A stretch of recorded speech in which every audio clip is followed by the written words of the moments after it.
Hey guys, I hope that you guys are doing amazing wherever you are. My name is Boom Shikha and I wanted to welcome you to my channel. I'm so grateful that you guys are listening to my videos and commenting and actually finding them useful. I appreciate all the comments and I appreciate all the different ideas that you guys have been putting forth to me for new videos. One of the ideas that came through a long time ago and I wanted to really talk about in this video was the person asked me how to turn off our sensing empathic nature, how to put it to rest, how to turn it off so we can actually live in this real world without wanting to kill ourselves. And that's one of the things that as a younger INFJ or a new INFJ, you're going to have a really hard time with. It's because when I was young, I spent a lot of time crying and being upset about the state of the world because there is still a lot of wrong things in it. There's a lot of evil if you want to call it, a lot of people doing bad things, a lot of people in pain, a lot of people in misery, a lot of children hungry, all that stuff. I mean, there's so much stuff going on this planet. And when I was younger, I would think about all of these things, and I think about how lucky I was. I had enough to eat, I had loving parents, I had a home to live in, I had warm bed to go into, all that stuff. And I think to myself, why am I so lucky? Why do I get to have all this stuff, and why do all those people have nothing? And then I would berate myself, and I'd hate myself for being so lucky, and I'd always feel bad, and I'd be crying and weeping and bawling and sobbing and all that stuff. It was just a complete mess, right?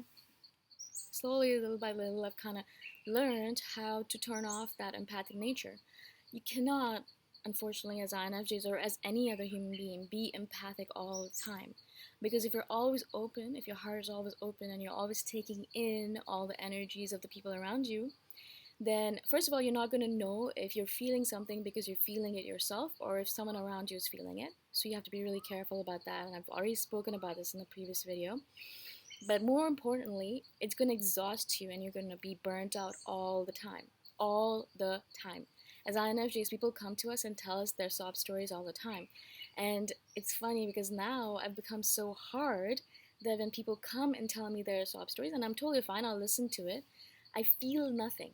And you guys probably think that's a bad thing. I don't, because I can be there for that person. They can vent to me.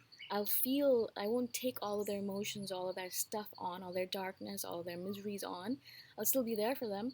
And then I can walk away from it without wanting to kill myself, without wanting to feel like, oh my God, this world is a complete mess, without thinking that this universe is going to shit and I should just kill myself, Because in the past, people would tell me all their sob stories. They'd tell me all the things that are wrong with them, all the abuse that they've dealt with, all of the mental and physical trauma that they have. And I'd sit there and think to myself, I'd feel all of it. I feel a lot of it.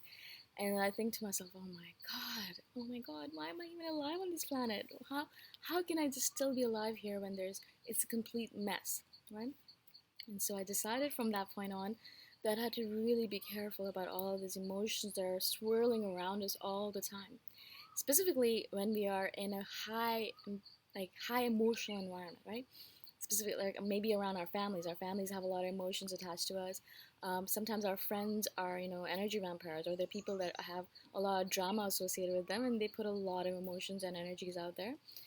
In crowded places like malls and in places like social events like clubs and all that stuff, there's a lot of emotions swirling around. And we really have to be careful, otherwise we're just going to have to sit at home all the time and we can never leave our house, because if the minute we do, we're going to have to deal with all this crap, right? And then we'll run away because we'll be afraid of it, and we come back home and we never want to leave our house again, because as soon as we leave, we have to open ourselves up and deal with all this empathic nature of ours. And that's one of the main reasons I tell you guys, one of the main things we need to learn as INFJs is to close ourselves off. Our main gift as an INFJ is our empathic nature, but also as a gift can be a blessing and a curse. It's also a humongous curse, because you go out in the world and you're always feeling, and then you come back after an 8-hour stint at work or outside, and you come back home and you're exhausted because you took on all of the emotions, all the darkness, all the blackness, all of that negativity, positivity, whatever it might be, onto yourself, and your heart is exhausted, yeah? So one of the main things I do recommend is learn how to close yourself off. Now you can physically do that by, closing yourself off, your heart off by, moving away, like physically moving yourself away from that situation. And that's what a lot of times I'll do, is when I find that some person is way too much for me to handle, I'll just walk away. I'll hand them over to someone else, and I'll just walk away because it's just, I can't do it. It's way too much for me to handle. I can't take it all. I'm not going to burn myself out to take care of someone else, so I'll walk away.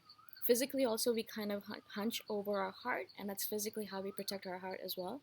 I don't want to be always hunching over my heart or putting my hand on my heart to protect myself because it looks odd, and so I just walk away.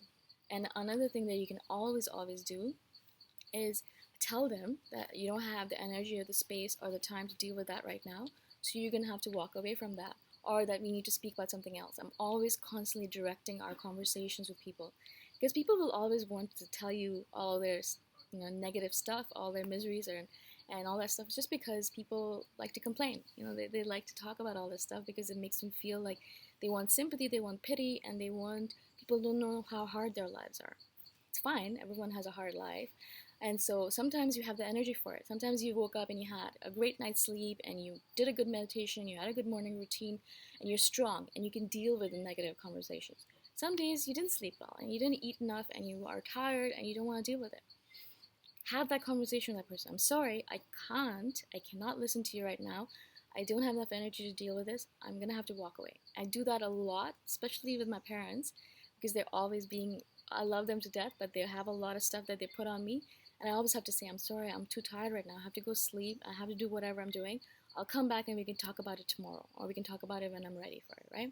Same thing with my friends. I'm always walking away from them because they always want to put all this stuff on me because I am strong and people know that we are strong and they know that we can take it. But it's also that, we're strong for a reason because we have strong boundaries. I am strong for a reason because I make sure that I don't take all this crap on upon myself. When people are talking to me and telling me all these sob stories, I walk away very quickly. A lot of people think I'm mean or harsh or hard, and that's fine with me because there are times when I will take on your stuff for you if you need me to do it, and there's times when I cannot do it. And the main priority for INFJs, unfortunately or fortunately, is to take care of ourselves first. It's the same thing with anyone else, really. It's not even just an INFJ thing. If you're an empath, the first thing you need to do is take care of yourself. If you don't, how are you going to take care of other people? It's not possible, right? So make sure, as they say, make sure your cup is full before you try to help other people. You cannot help others if your cup is empty, right? All right, I hope this makes sense to you guys. I hope that I've kind of give you some tips that will help you. If you want more on this subject matter, let me know. And I'll see you guys the next time around. Bye for now.